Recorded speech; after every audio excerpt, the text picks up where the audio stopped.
Saya ulangi, Fudail bin Iyad rahimahullah berkata, pada saat seseorang yang sibuk menceritakan cobaan yang datang kepadanya ke sana sini, bukan kepada ahlinya. Sekali lagi, kalau pada ahlinya, misalnya masalah dia ingin tanya hukum kepada seorang ahli agama atau penyakit kepada seorang tabib karena ingin dapatkan solusi, ini berbeda. Tapi hanya sekedar bercerita saja begitu. Maka beliau mengatakan, bagaimana mungkin engkau mengadukan yang merahmatimu kepada orang yang tidak akan pernah memberi rahmat padamu.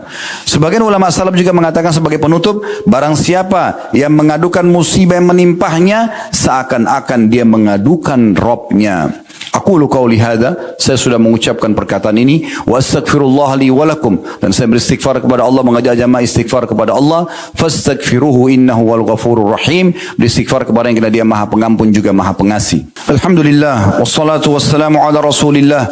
Segala puji dan puja kehadirat Allah Subhanahu wa taala, juga salawat dan taslim kepada Nabi besar Muhammad sallallahu alaihi wa ala alihi wa sahbihi wasallam. Sebelum kita mengisi dengan doa di khutbah kedua ini, saya ingin menitik beratkan sebuah poin penting.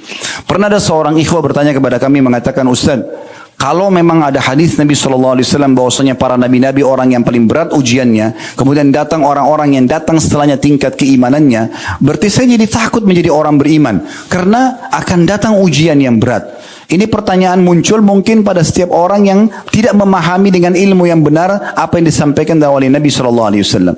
Kita lihat kembali awal sebab disebutkannya hadis ini, yaitu beberapa sahabat, ada riwayat Abu Hurairah, riwayat Abu Sa'id Al-Khudri, dan beberapa sahabat Nabi yang lain ridwanullah alaihim.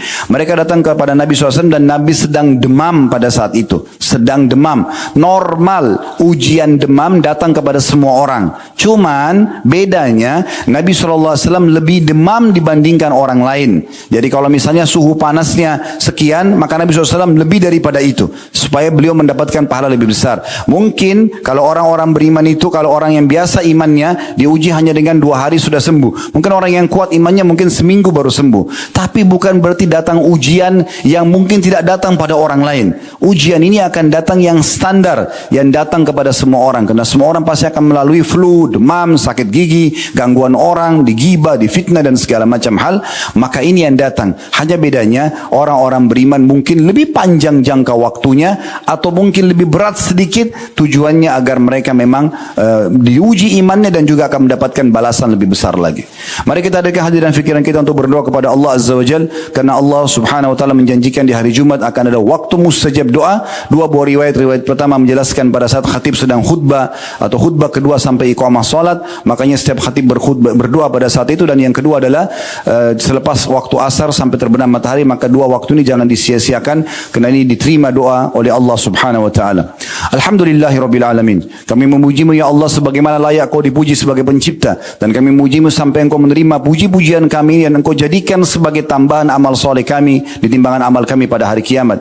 Dan juga kami memujimu sejumlah orang yang memujimu ya Allah, dan sesuai dengan apa yang Engkau inginkan. Serta kami mengucapkan juga salam hormat kami kepada utusanmu Nabi besar Muhammad sallallahu alaihi wa ala alihi wa sahbihi wasallam, sebagaimana Engkau telah mengucapkan salam tersebut juga bersama dengan malaikat-malaikatmu. Ya Allah, kami tidak berkumpul di masjid ini menghadiri Jumat ini kecuali karena ingin melaksanakan kewajiban yang bebankan kepada kami, kaum laki-laki muslimin, mengerjakan solat Jumat. Maka terimalah ini dengan pahala yang sempurna, serta terimalah seluruh amal-amal soleh yang pernah kami kerjakan dengan pahala yang sempurna, yang sedang kami kerjakan, yang akan kami kerjakan sampai menjelang ajal datang nanti. Dan ya Allah, maafkanlah seluruh kesalahan kami, yang kecil ataupun besar, sengaja tidak sengaja, yang pernah kami lakukan, yang sedang kami lakukan, ataupun yang akan kami lakukan karena kekhilafan kami di masa depan. Sesungguhnya Engkau Maha Pengampun. Ampunilah dosa-dosa kami, kedua orang tua kami, seluruh kerabat kami, seluruh orang yang kami cintai mereka karena Allah, dan mereka mencintai kami karena Allah, dan seluruh muslimin dan muslimat, mukminin dan mukminat yang hidup dan juga yang sudah meninggal. Ya Allah, Engkau telah membuat kami lahir di negeri kami Indonesia, negeri tercinta ini. Maka jadikanlah negeri kami ini makmur, tentram, damai, seluruh umat Islam di bawah naungan ukhuwah Islamiyah, dan dalam hal ibadah mereka kembali kepada dasar wahyu yang benar, Al-Quran dan Sunnah, dan juga angkat semua perselisihan yang terjadi di antara mereka. Tunasilah utang-utang kami, berikanlah petunjuk para pemimpin kami agar menjalankan amanah dengan baik. Balaslah dengan sebaik-baiknya apapun yang mereka telah berikan, yang terbaik untuk agama, untuk negara, dan untuk masyarakat. Dan maafkanlah kesalahan-kesalahan kami, dan jadikanlah kami masyarakat yang selalu bergotong royong untuk menjaga keamanan, ketentraman, ketentraman, kedamaian dan kemakmuran negara kami, dan jadikan negara kami sebagai contoh bagi negara-negara yang lain.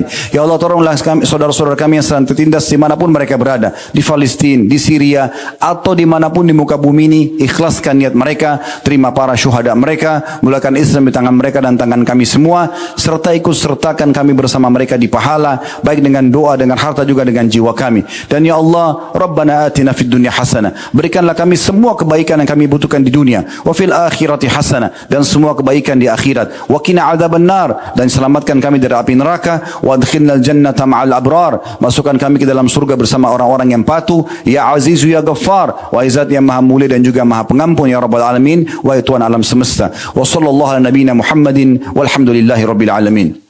Inna Allah ya'muru bil adli wal ihsani wa ita'i dzil qurba. Sesungguhnya Allah menyuruh kita untuk berbuat kebajikan, keadilan, dan juga berbuat baik kepada sanak kerabat. Wa yanha 'anil fahsya'i wal munkari wal baghi. Dan Allah larang perbuatan keji, perbuatan dosa, dan juga pelanggaran-pelanggaran. Ya'idzukum la'allakum tadhakkarun. Itu peringatan dari Allah, jadikan sebagai prinsip hidup kalian.